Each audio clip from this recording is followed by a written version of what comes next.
I never thought my own daughter would humiliate me in public. But at her engagement party, standing near the buffet with a small gift in my hands, Chelsea turned to me and hissed, "You're not invited to my wedding. You're toxic.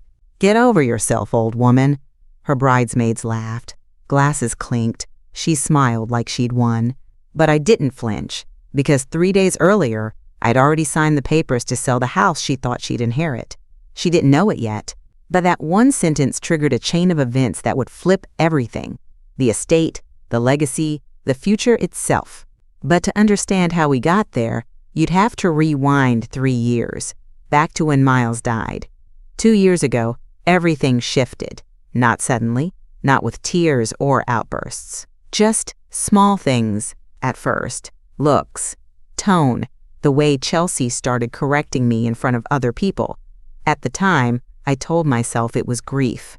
But grief doesn't roll its eyes when you talk about your husband of 38 years. Grief doesn't mutter, "God, you're so dramatic," when you mention funeral costs.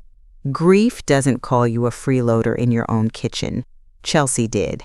"You should think about downsizing, Mom," she'd said one night, standing in the pantry I'd stocked for decades. "I mean, let's be honest. This house will finally have style when I move in." She said it like it was a joke, but the way she looked at the crown molding, she wasn't joking. That was 6 months after Miles passed. He had loved this house. Every dent in the baseboards, every creaky step. We picked it out in 1989 when Chelsea was just learning to walk, back when we had nothing but one salary and a Sears credit card. But she didn't see history when she looked at it. She saw ownership, entitlement, like she was just waiting for the deed to transfer itself into her hands. Every time I tried to share a memory, she called it boomer nostalgia. When I offered to pay for part of the wedding, a quiet gesture, no strings, she laughed.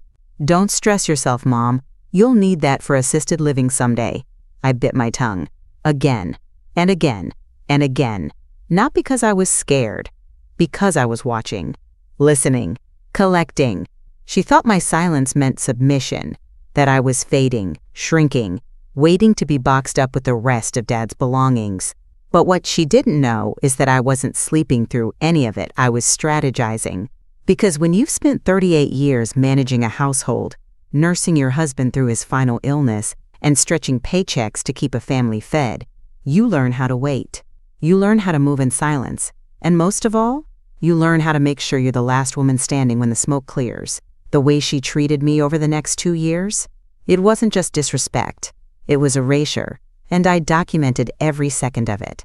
The decline wasn't dramatic. It was precise. Chelsea didn't scream. She chipped. She once borrowed my car to pick up her fiancé's mother from the airport. Didn't ask, just left a note. "Taking the Lexus. Be a good sport smiley face." When I brought it up, she blinked at me like I was overreacting. "God, Mom, don't be weird. You weren't using it?" That became her favorite phrase. You weren't using it. That was her justification for everything. My car, my kitchen, eventually my home. She started throwing out old family photos, the ones Miles kept in the hallway, said they clashed with the new aesthetic. When I found them in a Goodwill donation box, I confronted her. She shrugged. "Mom, we're trying to modernize. No offense, but dusty baby pictures aren't exactly interior design." Then she added, "Maybe it's time to let go of all that." All that? That was my life. 2 weeks before the bridal shower, I offered her my grandmother's bracelet. Delicate silver, worn by 4 generations of women in our family, including me, on my wedding day. She didn't even open the box. "God, Mom, that thing is hideous." No offense, but some people need to know when their taste expired. It took everything in me not to flinch. But I wrote it down. Like I did everything. The next morning, she was on the phone with a friend, loud enough for me to hear. "She's just background noise. She'll be gone soon anyway." Background noise. That's all I'd become to my only child. I didn't cry. I didn't scream. I just sat in my sewing room, stared at the bracelet, and realized she was counting the days until I died. And I was done playing the harmless old woman. From that point forward, I stopped hoping she'd come around. I stopped making excuses. And I started documenting everything. Every nasty little comment. Every selfish move. Every dollar she borrowed and never returned. Emails, screenshots, voice memos. Because my next move wouldn't be petty, it would be permanent. What Chelsea forgot was who I used to be. Before I was just mom, I spent 22 years handling budgets for an entire government department. She thought I was weak? She should have read my resume. Chelsea saw me as nothing but a woman in a chair, quiet, predictable, shrinking. What she didn't know? I ran numbers while men in suits took credit, and I let them, because I never needed applause, just proof. And Chelsea? She was stacking it for me like firewood. She had no idea what I was doing, with all her little jabs, her careless comments, her smug predictions about when I move in. She thought I was just getting old. Truth is, I was getting ready. I kept a binder in my sewing cabinet labeled receipts. Literally. Inside were printed text messages, social media screenshots, voicemail transcripts, even a note from her fiancé saying, "Your mom's not seriously coming to the rehearsal dinner, right?" That'd kill the vibe. They thought I didn't know how to use technology. I backed up every digital file to a USB drive, shaped like a strawberry. Kyle gave it to me when he was 8. He thought it was cute. Turns out, it was perfect camouflage.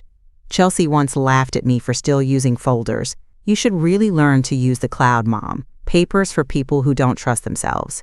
She was right. I didn't trust her. I also didn't trust her around Kyle. He's my grandson. Miles adored him. A sweet, curious kid who used to build blanket forts in the living room with me. But over time, even that changed. One night, I overheard Chelsea say, "Kyle needs to stop spending so much time with Grandma. She's just clinging, as if loving my grandson was some kind of desperate act." That night, I opened Miles' old lockbox. I hadn't touched it since the funeral. Inside were letters, copies of our will, and one thin envelope labeled "Future Clause only if necessary." It wasn't signed, but it was dated, and it had one line written in Miles' square handwriting: "In the event Chelsea acts without moral integrity, redirect property to Kyle." My hands shook.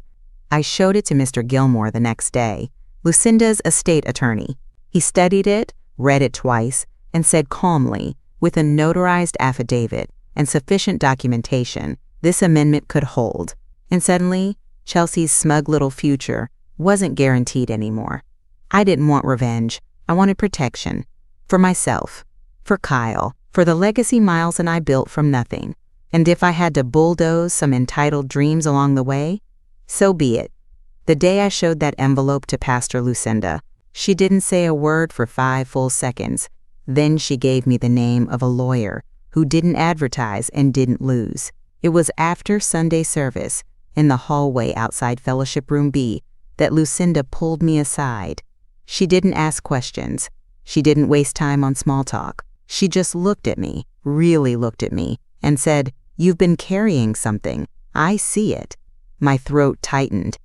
I opened my purse, pulled out the manila envelope and handed it over. She didn't flinch at the phrase on the front, "only if necessary." Lucinda read the amendment twice, slowly, her fingers tracing the edge of the paper like she was feeling the weight of every word. Then she nodded. "Then it's necessary." She folded the paper neatly, slipped it back in the envelope, and said one sentence that made everything in my chest unlock. "Don't let them confuse your kindness with powerlessness." I must have stood there blinking like a fool. But I heard her. Every word. That afternoon, she sent me a name. No website, no billboard ads. Just an address and a phone number. Mr. Gilmore. Estate law. Back office, Suite 3C. She said he handled things quietly. And when I called the next morning, he answered on the first ring. His voice was calm, with the kind of precision that told me he did not deal in drama, only results. I brought everything: the note, the will, the digital files, even the printed screenshots from Chelsea's Instagram stories.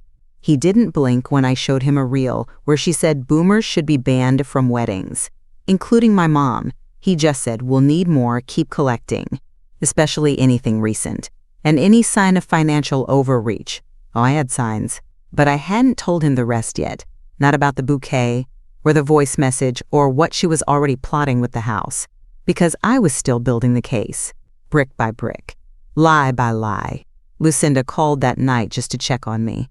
We talked for 20 minutes about the choir fundraiser and nothing about Chelsea. Before she hung up, she said, "You know, it's funny. The strongest women I've ever met were the ones people underestimated the most." That night, I opened a fresh journal. The first page was blank. I wrote one line, "This isn't revenge, this is reclamation." I wasn't trying to destroy Chelsea. I was protecting what mattered. And once I wrote down my win condition, every move after that had purpose. I sat at my kitchen table that night, lights low, coffee gone cold. Outside, the porch light buzzed, a moth circling something it would never reach.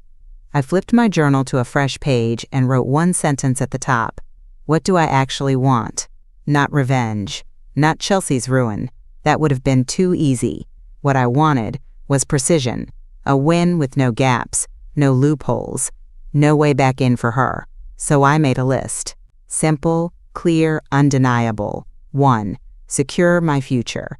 I wasn't going to live under the mercy of someone who'd once called me background noise.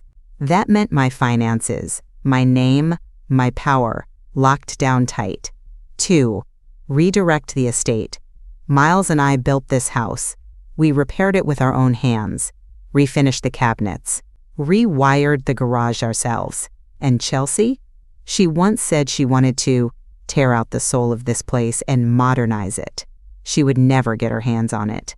3. Protect Kyle. He was the one person who never made me feel small. Every Sunday, he came into the kitchen and asked if we could bake just one more banana bread, like it was a secret mission. He deserved better than to be raised in that smirking entitlement. And now, legally, he had a shot at real inheritance. If I played this right, the house could be his with terms she couldn't touch. 4.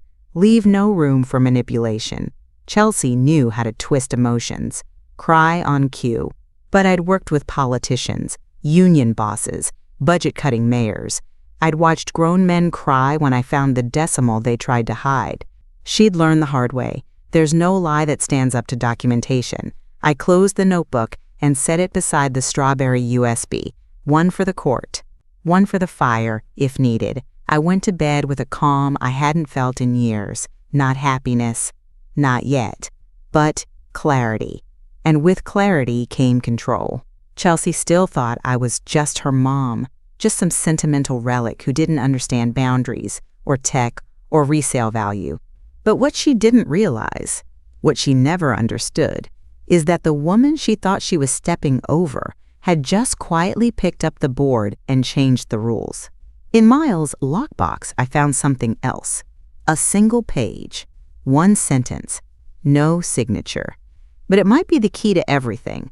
The lockbox still smelled faintly like cedar. Miles always kept it beneath the floorboard in our closet, tucked behind old shoeboxes she'd never noticed.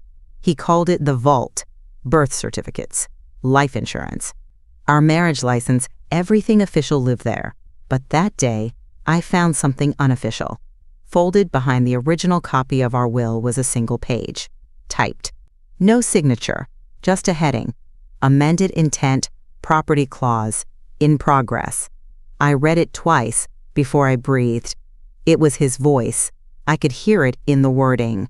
In the event of questionable moral conduct by our daughter, the home at 814 Longview shall be transferred to our grandson, Kyle Reynolds, under trustee supervision. There was a line at the bottom, left blank for signature. He never got to it. But intent is a powerful thing, especially when paired with evidence. I brought it to Mr. Gilmore the next morning, hands trembling just enough for him to notice. He studied the page for less than 30 seconds and said, "If we pair this with your affidavit, plus proof of behavior, yes, it could hold up." It wasn't guaranteed, but it was leverage. And in the legal world, leverage was everything. "I'll get you what you need," I told him. He nodded, calm as ever. "You're already halfway there. Just keep collecting. Focus on anything financial, emotional, and especially anything digital." They tend to forget how permanent the internet is. The next morning, I woke up at 5:11, not from a dream, from purpose. I brewed coffee, opened my laptop, and pulled out the binder labeled Receipts. The one Chelsea thought was for coupons. I started building timelines, quotes, screenshots, context, a prosecutor's case with the tone of a mother who'd been told to get over herself. Every post, every petty insult, every financial breadcrumb, all of it was going in. First up, her public Instagram. Can we normalize not inviting toxic parents to your wedding? I said what I said, captioned with a selfie and 2 champagne emojis. Then the emails. I found one she accidentally forwarded to me when she was still using my Wi-Fi, a thread between her and her maid of honor, titled, Should we just not tell her? Inside, I'm honestly fine if she doesn't show up. Her whole vibe is depressing. Her whole vibe? I gave her life, her laugh, her stubborn streak. And now she reduced me to a vibe she didn't want in her curated weekend. Then came the voicemail. It wasn't for me. It was meant for her friend, Danny. She must have hit the wrong contact. I know she's technically paying for part of it, but honestly, it's hush money. She should be grateful we're even pretending to include her. If she pulls that vintage bracelet stunt again, I swear I'll lose it. I sat there, the phone still in my hand, staring at the words in the transcription. Grateful, pretending. Stunt. She thought kindness was currency, that I was buying my way into my own daughter's life. And the bracelet? She meant the heirloom I offered her, the one from my grandmother, passed down 4 generations. She called it a stunt. That's when something inside me clicked. Not snapped, not grief, not rage, just a clean mechanical click, like a door unlocking. I sent Mr. Gilmore the audio file, plus the voicemail metadata. He replied 2 hours later, We're well within grounds for disinheritance. We just need one more thing, intent to control or manipulate your assets. He needed a paper trail. He didn't know I already had it. In a kitchen drawer under the tea towels was a florist receipt. $389 for white peonies and ranunculus, billed to my card. The note attached said, Thank you for not coming. Enjoy the silence. It suits you. She sent me flowers for staying away. You want silence, Chelsea? Fine. Let's see how quiet you get when the sale sign goes up. I kept the note. And then I called the realtor. The first thing the agent said when she walked in was, Wow, solid bones. I laughed. First time I'd done that in weeks. She didn't ask why the master bedroom still had his slippers under the bed. She didn't ask why my daughter's framed engagement photos had been turned face down on the shelf. She just walked the house slowly, making notes, speaking softly, respectfully, and I appreciated that. By the time she left, I had 3 voicemails from Chelsea. Not calls, voicemails. She wanted recordings. Hey, Mom, just saw a weird Zillow alert about the house. Let me know if that's a mistake. Hi again. Kyle mentioned something about a woman taking photos in the dining room. Just want to make sure everything's okay. Love you. I don't know what you're doing, but if you're trying to scare me, it's not cute. Not cute? That last one made me smile. She was rattling, just a little. I didn't answer. Not because I couldn't, because I wanted silence to do the work. 3 days later, the photographer came. He was polite, mid-30s, quiet. Asked me to step out of the frame as he shot the living room. This room gets beautiful light, he said. I nodded. It held a lot of birthdays, I said. He smiled like he understood. That night, Chelsea posted a photo from a wedding dress fitting.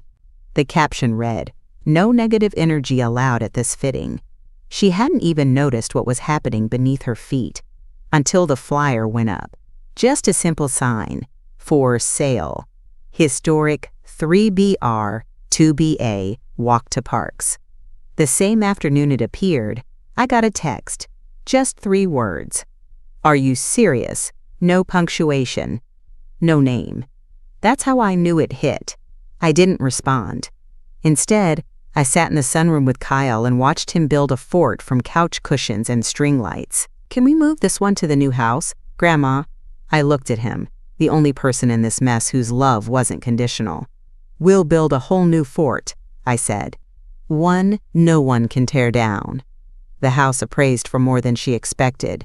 The offer came fast, full cash, no contingencies. And Chelsea? She still had no idea it was real until the paperwork cleared. It appraised at $410,000. I still remember the sound the envelope made when I opened it. Crisp paper, fresh ink, black numbers on white, not just market value, validation. That same morning, I got a text from Chelsea. Are you having some kind of episode? Because apparently, a woman asserting her rights at 67 means something must be wrong with her mind. I didn't reply. I sent the appraisal directly to Mr. Gilmore. At 3:17 p.m., the first offer came in. Full cash, no inspection. Couple from Charleston, relocating. Loved the garden, the built-ins, the hardwood floors Miles and I laid by hand. We walked in and felt like it had soul, they said. That's when I knew. This house still had a future. It just wouldn't be hers. I signed the exclusive listing contract that evening. By morning, Chelsea was in full damage control mode. Hi, Mom, I think we need to talk. If this is about the wedding invite thing, I feel like you took that way too personally. I read it while stirring soup. Then I deleted it. By noon, I got another text. Is this a cry for help? Should I be worried? You're scaring Kyle. That one almost made me laugh out loud. Kyle was currently at the table building a spaceship out of cardboard and duct tape. When we move, do we get to name the stars? He asked, holding up a paper plate. Yes, I told him. We name all of them. 2 days later, the couple from Charleston sent a personal letter to go with their offer. They'd just retired. Wanted to downsize near good schools for their grandkids. The wife said she used to bake from scratch and hoped the oven still worked. It did. I cleaned it the night before. I signed. Offer accepted. Closing date set. Mr. Gilmore emailed the paperwork and said, once this clears, we'll move everything into trust. Kyle will be protected. You'll retain full control until he's of age. And Chelsea? She still thought this was a stunt, some dramatic stunt from a bitter old woman. But the check was coming. The deed was changing. The locks would be too. And the best part? She hadn't even looked at the county records. But then something came in that changed everything. A mortgage application, filed in my name. Chelsea had just committed fraud, and now we had legal grounds to cut her off, completely. Mr. Gilmore called at 7:42 a.m. He doesn't do early calls unless something's on fire. Mrs. Reynolds, he said, flat. Have you recently applied for a mortgage? I sat up straighter, heart already tightening. No. Then we have a problem. A $40,000 loan application had been submitted under my name. Same social, same birthday, same signature, almost. The flag came from an underwriter who caught an inconsistency in my banking history, and thank God for that. Because Chelsea hadn't just overstepped, she'd forged me. It looks like she attempted to co-sign herself into a loan against the house, Mr. Gilmore said, as if she were already the owner. My mouth went dry. I thought of that bouquet she sent. Enjoy the silence. I thought of the text. You're having an episode. No. This wasn't just cruelty. This was theft. We had the digital application, her IP address, the typed form, then a scanned signature. My name, shaky, misshapen, not even close.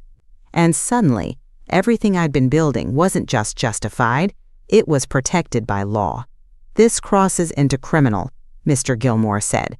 Financial fraud, elder abuse, identity theft. It's no longer about disinheritance. It's about liability.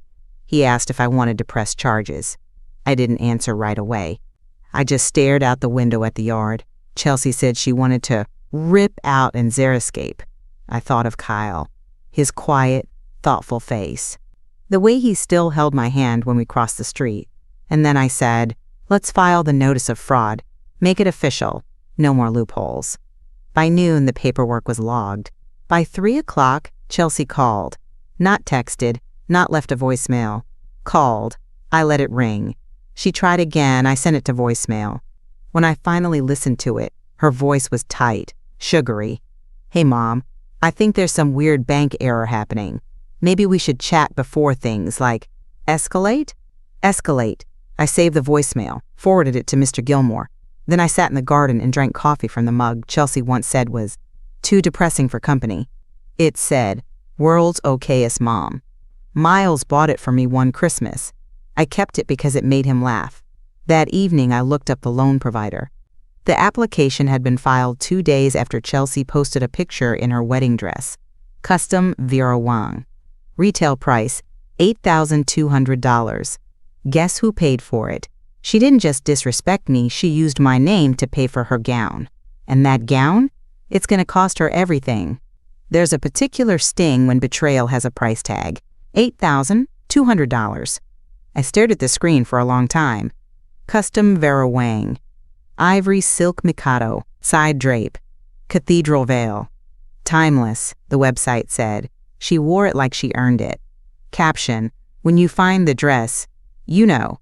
Hashtags, blessed and paid in full. Paid in full? With whose name, Chelsea? She didn't just disrespect me, she didn't just humiliate me in public. She reached into the last corner of safety I had, my financial name, and she branded it as hers. That night, I pulled out the receipts, literally. Florist invoice, venue hold fee, cake tasting deposit. All of it billed to my card in accidental charges she never reimbursed. Each time she said, "Oops," meant to use mine. "I'll Venmo you." She never did. But this forged loan, it was deliberate. And it was enough. Mr. Gilmore said we were now operating under full legal justification for disinheritance. Everything Chelsea once believed was promised. Gone. The house, the estate, the trust. We'll finalize the transfer to Kyle after the closing clears, he said. From that moment on, Chelsea Reynolds will be legally and irrevocably removed from all inheritance pathways. Irrevocably. A beautiful word, really. I printed it out and taped it inside my notebook. Underneath, I wrote, "She bought a dress. I bought her silence." The next morning, I sent her a voice message. Short, calm, deliberate. "There's been a small change in the estate. Let's meet after the wedding. I want to talk." No details. No heat, she replied within 10 minutes. Just a heart emoji. A red one. She was confident. Too confident. She thought I'd had my moment of rebellion and was softening. She thought I missed her. She thought I still wanted a seat at the table. But what she didn't realize, and wouldn't realize until the brunch, was that I built the table. And I'd just sold it. She thought we were reconciling. She walked into that post-wedding brunch expecting control. Instead, I handed her an envelope. Inside, the truth, the fraud notice, and her final goodbye. There's a power in pretending. Pretending you're still hurt. Pretending you're still unsure. Pretending you're still waiting for an apology that will never come. That's what I did for the next 2 weeks. I let her believe we were in a thaw, that maybe the wedding softened me, that maybe I was feeling sentimental again. She sent a photo of her bachelorette brunch. Sunglasses, matching robes, champagne flutes. "Wish you were here? JK, sort of." I didn't respond. I didn't have to, because the trap was already set. Mr. Gilmore finalized the trust paperwork that same week. The sale closed. The funds were locked. Chelsea's name was scrubbed from everything, legally, permanently. "She's off the table," he said, signing the last form. "You can hand her the news or let the system do it. Your choice." I wanted to look her in the eye, not to gloat, to confirm that she finally understood the cost of her cruelty. So I RSVP'd to the post-wedding brunch. Just one guest, no +1. Kyle would stay with Lucinda for the morning. Chelsea's text came instantly. "Really? You're coming? Is this like your apology?" I didn't answer. Instead, I printed everything. The sale confirmation, the fraud filing, the revised estate documents, with Kyle listed as sole heir and me as trustee. I slid them all into a plain manila envelope. No name, no note. The morning of the brunch, I wore the necklace Miles gave me on our 20th anniversary, the one Chelsea once said looked like a clearance bin regret. I sat at the far end of the table, quiet. Smiling, she arrived 30 minutes late, glowing, spinning in her dress like she was still floating through her big weekend. She kissed cheeks, thanked guests, posed for a photo with the custom mimosa bar. Then she saw me. "Oh," she said, putting a hand on her hip, "so you are still around." I reached into my bag and handed her the envelope.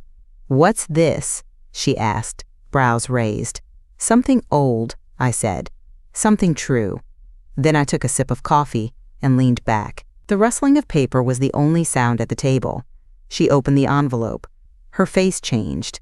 And then the room did too. Because what I brought with me wasn't just paper. It was proof. She pulled the papers out like it was a joke.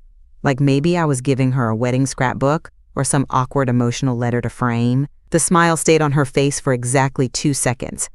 Then her eyes started scanning. Her brows twitched. Her mouth opened, closed, open again. What is this?" she said, louder than she meant to. Silence fell across the table. Forks paused mid-air. The mimosa in her hand tilted slightly. She didn't notice. This is wrong. This says the house was sold?" I stirred my coffee. Calm, like we were discussing the weather. "It was. Full cash. Closed last week." Her face went white, then red, then something in between. "You sold my house?" The room shifted. People turned in their seats. A bridesmaid dropped her napkin. "No," I said. "I sold my house, the one you forged a loan application against." The second wave hit. Her husband, Jason, who'd been scrolling on his phone, looked up slowly. "Wait, what did she say?" Chelsea flipped to the second page, voice cracking now. "This says trust? Kyle's name is on this?" She turned to me, eyes wide and wild. "You put Kyle on the deed?" I didn't even blink. "He's the only one in the family who treats people like they matter." That's when Jason stood up. He wasn't smiling anymore. "Hold on. What's she talking about?" Chelsea ignored him. "This is insane. This is all twisted." But I could see it in her eyes. The recognition. The part of her brain replaying the loan app. The IP address. The Vera Wang invoice. She knew exactly what this was. Still, she tried one last time. "You're not actually cutting me off. This isn't even legal." A voice came from behind her. "It is." Mr. Gilmore stepped forward from the back of the room. Crisp navy suit, folder in hand. He hadn't planned to speak, but he was ready. The fraud notice was filed. The sale cleared. The trust is active. And as of last Friday, Chelsea Reynolds has been formally and irrevocably removed from the estate. She staggered back a step. Her mimosa glass clinked softly against the table as she set it down. Or dropped it. Hard to tell. No one moved. No one said a word. I sipped my coffee, still warm. "This isn't personal," I said quietly. "It's a record." The silence didn't last long. Pastor Lucinda stood, calm as stone, holding her reading glasses in one hand. She asked for the papers. Chelsea shoved them away, but Lucinda didn't flinch. She read aloud, slow and steady, the part Chelsea wanted buried. Application for mortgage loan, $40,000. Filed under the name of Reynolds Margaret. Signature inconsistent. IP address, Chelsea Reynolds. Every eye locked on my daughter. Chelsea's hand shot out, trying to grab the papers back. This isn't what it looks like." But then Claire, my neighbor of 18 years, spoke up. She was seated at the other end of the table. "I have something too." She held up her phone and pressed play. Chelsea's voice filled the room, dripping with contempt. "She's just background noise. She'll be gone soon anyway." You could feel the air split in half. Jason, her brand new husband, froze mid-breath. His mother stared at the tablecloth, cheeks flushed. One bridesmaid muttered, "Oh my God." Chelsea lunged toward Claire. "Delete that. You can't just—" Jason cut her off. His voice was sharp. "Chelsea, did you really say that about your mom?" She sputtered, half sob, half laugh. "It was a joke. You all don't get it. She's toxic. She's been manipulating me for years." Lucinda raised a hand. "Enough." Her voice was steady, the kind that could quiet a whole congregation. Chelsea kept talking, fast, desperate. But no one was listening anymore. Her in-laws, faces had gone pale. One of them whispered something about fraud charges. The bridesmaids stared at their plates. Jason shook his head, then stood and walked out, not looking back. And there it was. Silence again. Not the mocking kind Chelsea had once gifted me in a bouquet. Real silence. The kind that follows truth when it lands too heavy to fight. Chelsea sat down hard, clutching the paper she no longer controlled. I didn't speak. I didn't need to. The evidence had spoken louder than I ever could. The photos hit Instagram within hours. One bridesmaid uploaded a carousel, mimosas, flower arrangements, a blurry candid of Chelsea mid-scream. The caption? Just 2 words, brunch drama. Within a day, the clip was everywhere. Someone at the next table had filmed the whole confrontation. Gilmore's calm explanation, Lucinda's reading voice, Chelsea's face draining of color. The title that went viral, When the Bride Inherits Nothing. Her wedding album, posted just 2 days earlier, turned into a battlefield. The comments rolled in fast. Imagine treating your mom like this and getting caught. Girl said, toxic, but forgot fraud is worse. Kyle's grandma greater than Chelsea. By the 3rd day, Chelsea turned off commenting entirely. Her bridesmaids began to unfollow. Quietly at first. Then publicly. One even posted, "Sometimes you find out who people really are. Proud to say I'm not standing with this anymore." Jason? He posted one photo. A suitcase on a hotel bed. The caption read, "Turns out the vows were the only thing real." Chelsea tried to spin it. She posted a story with the words, "Family drama taken out of context. Respect our privacy during this difficult time." But the internet didn't buy it. Screenshots don't need context. Her difficult time was trending. Meanwhile, I walked into choir practice that Thursday and was met with hugs, not pity. Lucinda leaned over to me and whispered, "Funny thing about lies, they don't survive the sunlight." I didn't post. I didn't comment. I didn't need to. The world had already written the ending for her, the bride who mocked her mother, only to lose everything, in public, on camera, forever archived. I didn't savor it, not really, but I won't lie. I slept better that week than I had in years. But poetic justice online wasn't enough. The banks came calling. The fraud file hit her credit. And Chelsea's dream life began to shrink to the size of a rental. By the time the brunch video had made its 3rd round on TikTok, the banks were already in motion. That forged mortgage application, it triggered more than embarrassment. It triggered a fraud report. Within days, Chelsea's credit was flagged. Her $40,000 wedding loan? Denied. Her cards? Frozen. The very money she thought she'd pulled from under me now turned to ash in her own hands. Jason moved out the following week. The suitcase photo hadn't been just symbolic. He was gone, and with him, his paycheck. The Vera Wang gown she'd bragged about online? I saw it listed on Facebook Marketplace. $900. No takers. She and Jason ended up in a rental. Beige carpet, peeling linoleum, no backyard to pose in. She tried to make it look chic with filtered photos, but everyone knew. The comments didn't let her forget. From Vera Wang to Value Mart, she traded her mom's trust for a 1-year lease. But the hardest blow wasn't from the internet, it was from silence. Her in-laws stopped calling. The bridesmaids who once cheered her on now ghosted her.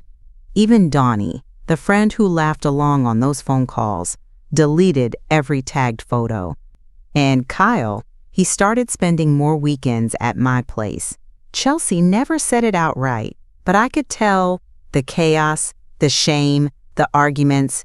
It wasn't a home for him anymore. He'd curl up on my couch, help me water the marigolds, and fall asleep without flinching at slammed doors. Then came the voicemail. Late one night, my phone buzzed. Her voice was raw, trembling. "Mom, I know you're mad, but can we talk? Please, I don't know what to do anymore."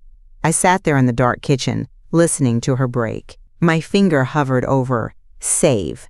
Then I pressed delete. Because here's the truth. Forgiveness is not the same as access.